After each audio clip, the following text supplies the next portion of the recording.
I'm going to be honest. The first thing I was going to say is Inside Out, if you're excited to be here, make some noise, but you guys already beat me to it, but I'm going to do it anyways. Hey, if you're excited to be here, make some noise Inside Out.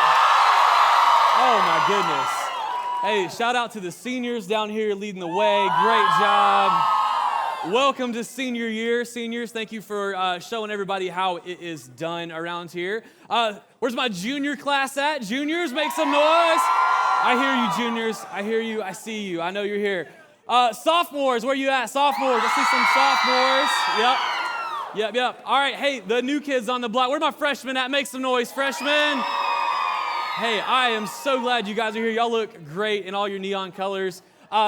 Tonight is an absolutely wonderful night to join us here at Inside Out. If this is your first time, I want to welcome you to Inside Out. My name's Heath, and I get the opportunity to kind of lead the way around here. And I'm so excited that you decided to join us because tonight we're kicking off a new series here at Inside Out.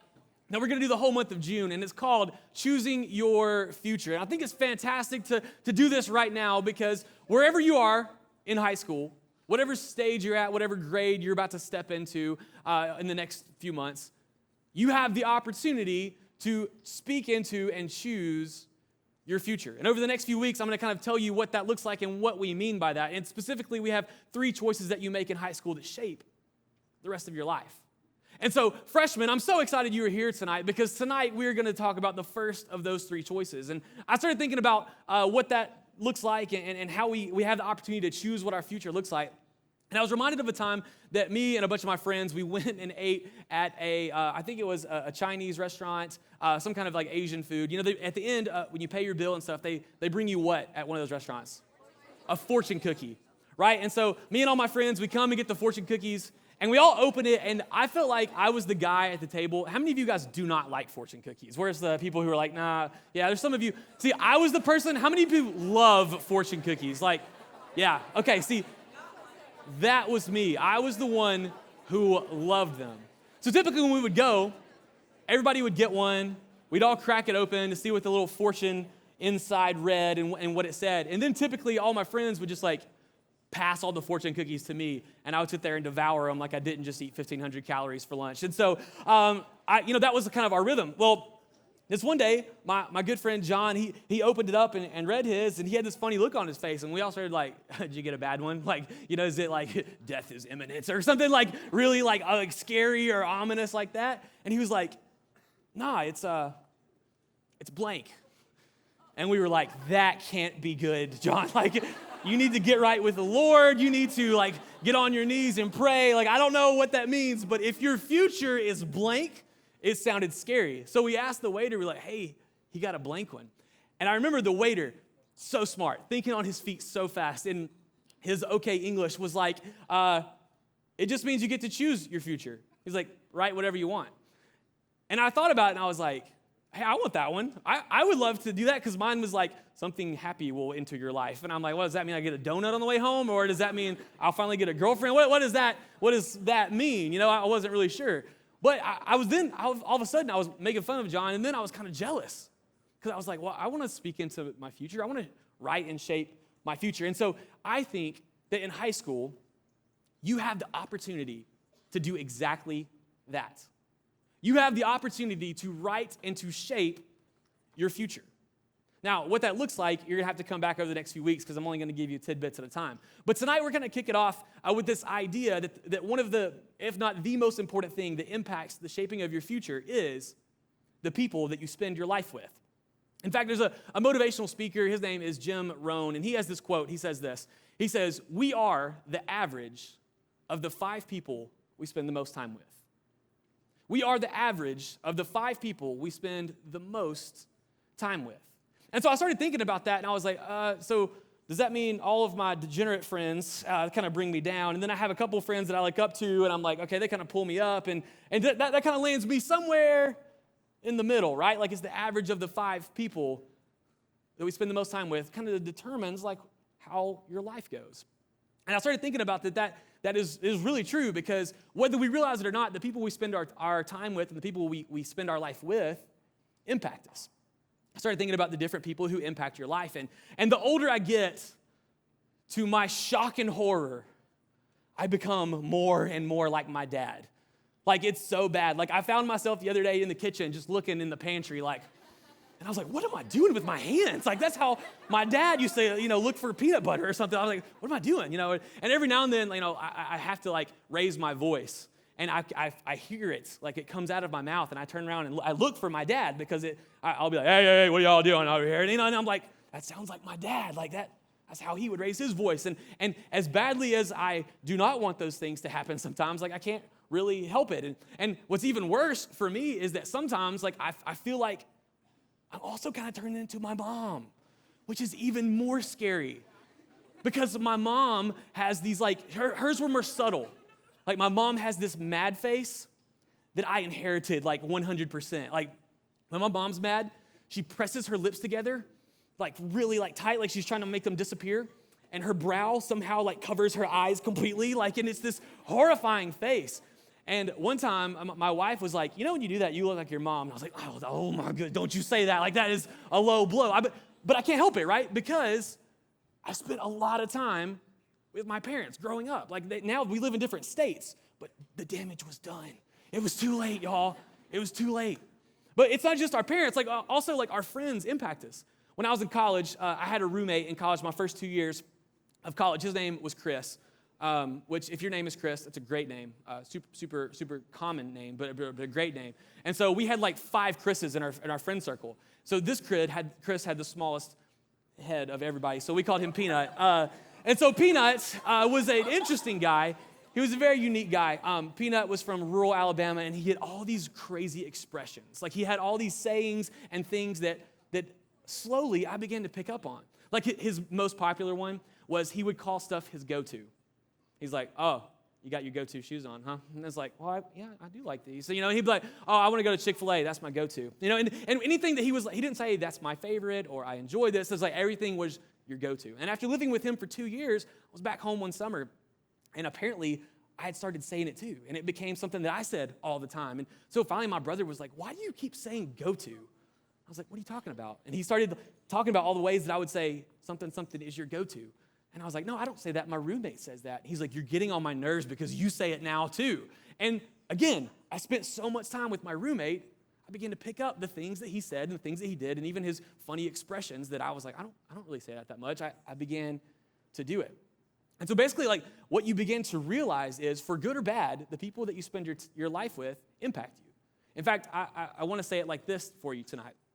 Who you spend your life with determines how you spend your life. Who you spend your life with determines how you spend your life. The people that you allow to spend the most time with you shape your future. It shapes your present and it shapes your future. Whether you want them to or not, they do. And in some cases, this is a really great thing. Some of you have fantastic mentors, or you have a parent, or you have a coach in school or a teacher that's invested a lot into you. This is a great thing. Some of you have friends who are not smart people, and they don't make the best decisions. And as they're making their poor decisions, you're like, that looks fun. I want to make poor decisions. And then all of a sudden, it kind of pulls you back down. Yeah. No need to finger point, people. No need to finger point. We know who they are. We know. But the thing is, this is not a new phenomenon. This didn't just start with us. It didn't just start with you guys. It's been going on for a long time. In fact, the Bible speaks to how you choose your friends, how you choose the people that you allow to impact and to shape your life. Here's a couple of verses of what it says. Starting in Proverbs, verse 12:26 says, the righteous choose their friends carefully. Righteous just means the people who try to live rightly. The righteous choose their friends carefully, but the way of the wicked leads them astray. So you guys all know that one friend that's like, oh man, my parents want me to be friends with her. My parents want me to hang out with him because they're a good influence, right? And then you have those friends that your parents like, I don't like you spending time with him. He's a bad influence, right? Like that's how my mom always, she would purse her lips together and bring her brow down. I was like, Mom, geez, stop. It's scary. And we have those friends that my mom say, hey, they're going to lead you astray. Don't spend so much time with them. You're going to start making their bad decisions for yourself. Another verse in Proverbs, verse 13:20 says this, walk with the wise and become wise, for a companion of fools suffers harm. If you spend your life walking around being friends with people who are wise, you're going to become more wise. But if you become a companion, a friend of people who make foolish decisions, guess what? you're going to make more foolish decisions yourself. Another verse is in 1 Corinthians 15, verse 33 says, do not be misled. Bad company corrupts good character. Even if you're a good person, you surround yourself with enough bad company, they bring you down more than you bring them up. And if you don't believe me, some of you in this room have probably tried this before, and I like to call it missionary dating. And what that means is like, I love Jesus, and he's not making wise decisions, but I know once he gets with me, like he's gonna start making good decisions, and he's gonna wanna come to church with me, and I'm gonna influence him for the good. Some leaders are cutting their eyes at their girls right now. They know this, and guess what? After enough time, you haven't influenced him, he's influenced you. And the same can be true vice versa for the guys and girls. But bad company corrupts good character. Here, last one, Ecclesiastes chapter 4, verse 9 and 10. It says, two are better than one because they have a good return for their labor. If either of them falls down, one can help the other up. But pity anyone who falls down and has no one to help them up. We all need people in our lives. We all need someone to be there for us when life gets hard. No one's exempt. And so tonight, here's what I really want you guys to know more than anything, is that every single one of us needs help. Every single one of us needs someone to be there for us when life just gets at you. And if anybody knows about how life can just get at you, it's all of us, right? Like we just walked through a really difficult season of life in this like global pandemic that threw everything off and changed so much of your lives that we're like, hey, now more than ever, we see our need for people. You live a year in isolation and you see how much you need people. That's why when you come into Inside Out, every single one of you, we want to connect you with a fantastic small group. We want every single one of you to have a great small group experience because we believe that you need those fantastic people to hold you up when life is beating you down. In fact, we see this in the life of Jesus. Jesus had 12 disciples that he did life with, he spent time with. They were the people that he influenced and they influenced him. And so no matter who you are, if Jesus needed 12 friends to do life with, that doesn't exempt any of us from not needing the exact same thing. And so the reason that we put you guys in small group when you come in Inside Out is because you need those people in your life, whether you realize it right now or not. And so for tonight, here's what I want to do. I want to give you guys 4 things I want every Inside Out small group to know. 4 things that I want every Inside Out small group to know. If you're a freshman and this is your first night in Inside Out, this is your first small group, congratulations. You haven't made any bad habits yet. You can start fresh and do this. If you're a junior or a senior and you've been at this for a while, some of these may be like, oh, we need to work on that as a group, collectively. This is something we're not doing well, and we need to be better, right? And so everybody in this room, I hope, has something on here that they can take away. And I think for each and every one of these points, you're going to think of people in your group. You're going to think of people that you know. You're going to think of people that maybe you're those people that live these out each and every week. So here's the 4 things that I want every Inside Out small group to know. Number 1, small group is for you, but not just you. Small group is for you, but it's not just you, okay? I know everyone in this room thinks the whole world revolves around them, but so does the other 20 people in your small group. They think it's all about them too. So here's what I mean by that. Every small group needs the warm, friendly person that makes the new people feel welcome. And if you don't have that person in your small group, guess what? When a new person shows up and they get put in your small group and they're like, wow, this group's kind of mean. Nobody talked to me. I don't know that I want to come back here. Every small group needs someone who is constantly reminding everyone else, hey, this is for all of us, okay? Like everybody needs here. One of the best ways that you can live this out is when someone else is talking, let them go. Don't interrupt them. Don't talk over them. Don't have side conversations. Remember that Inside Out is for you, but it's also for the person sitting next to you and the person sitting across from you. All right, number 2, in small group, you can come as you are, but you don't have to stay that way. Here's what I mean by that. You don't have to dress yourself up. You don't have to fix anything. You don't have to get your life together to be active and a part of your small group. In fact, some of the people who get the most out of small group are the people who come and are just real. You all know those people in your small group, right? Everyone's like, oh, I just didn't pray enough this week. That's my biggest struggle. Or it's just like, I only read my Bible 6 days instead of all 7, right? And then you have that one person that's just like, I think I'm wanted for murder. Like, I think I've done some bad stuff, guys. Y'all need to pray for me extra hard this week, right? You guys know who I'm talking about. Yeah, y'all know. Y'all know the one. I see some leaders putting their arms around him. It's okay, buddy. It's okay. We know it's you. We know. But here's the great thing about small group. We need those people who are an open book. We need those people who are an open book because it invites the rest of us to be like, oh, I can be a little bit more open here too. This is a safe place for me to be a little bit more open. This is a place where I can talk about the things that I'm really dealing with and not the ones that I'm not really dealing with, but I'm going to say because they somehow still make me sound good. These people are vital. And there's some of you in this room, some of you extroverts who live your life wide open and your life is an open book. You guys need to step up and lead the way because your introverted friends need you to open up so that they feel like they can. Speaking of my introverted friends, number 3 is for you. Small group is the best way to get to know people, but it's also the best way to be known. Your small group should be the safest place for you to talk about anything. And it's a great place to make friends and meet new people and maybe make some friends with people at your school that you don't have classes with, or maybe it's from people, way to make friends with people who go to a different school. But the best thing about small group is it's an incredible place for you to be known. One of the core needs of every human being is to know that you're known and to know that you're loved.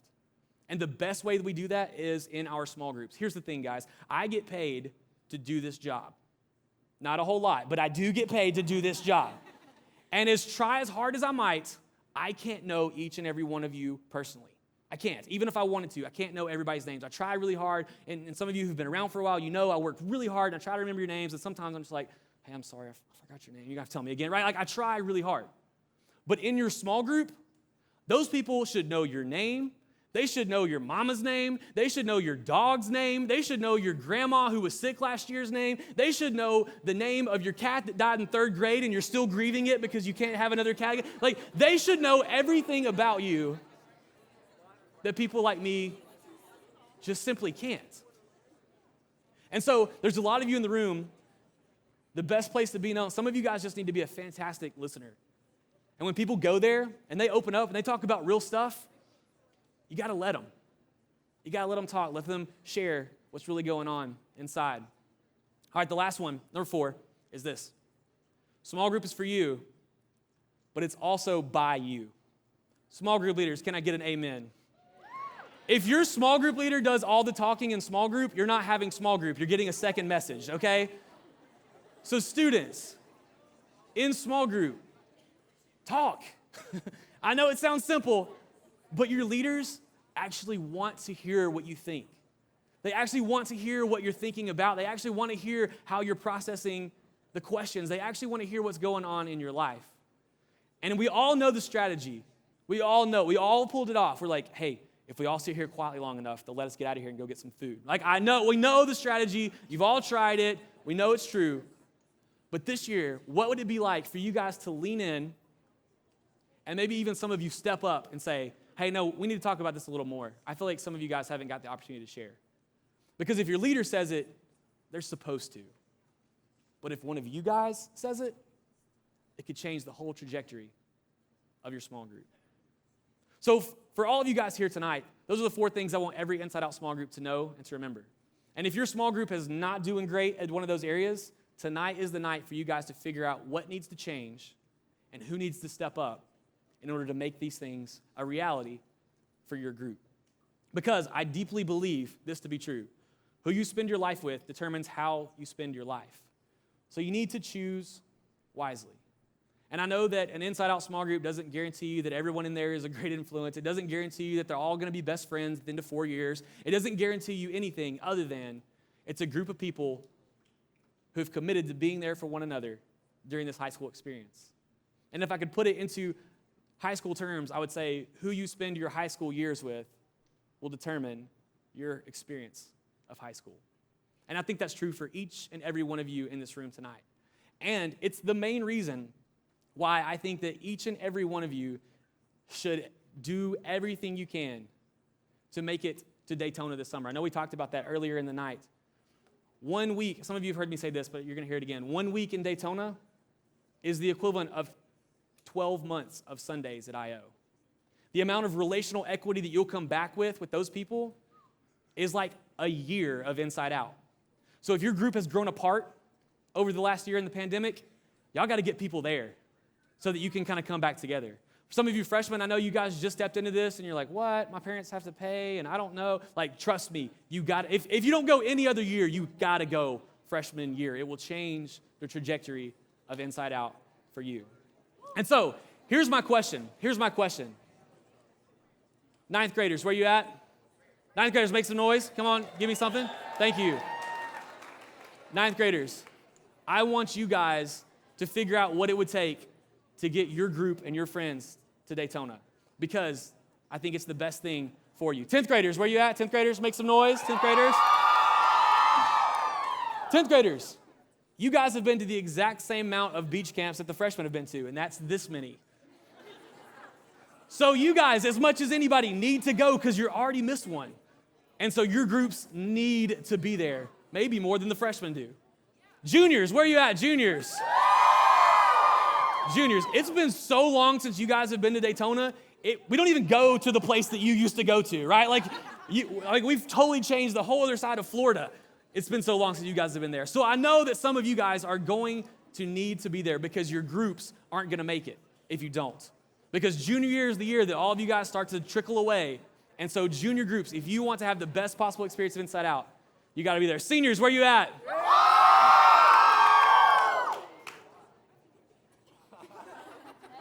If you guys don't go, not only am I going to whip you, so is the class of 2021, because they are jealous with rage that you guys get to go to this your senior year, because they didn't, and they tell me all the time how unfair it is. So please don't miss it, because if you miss it, who knows? There could be another pandemic and you not get another camp. So this is y'all's last chance regardless. So make the most of it.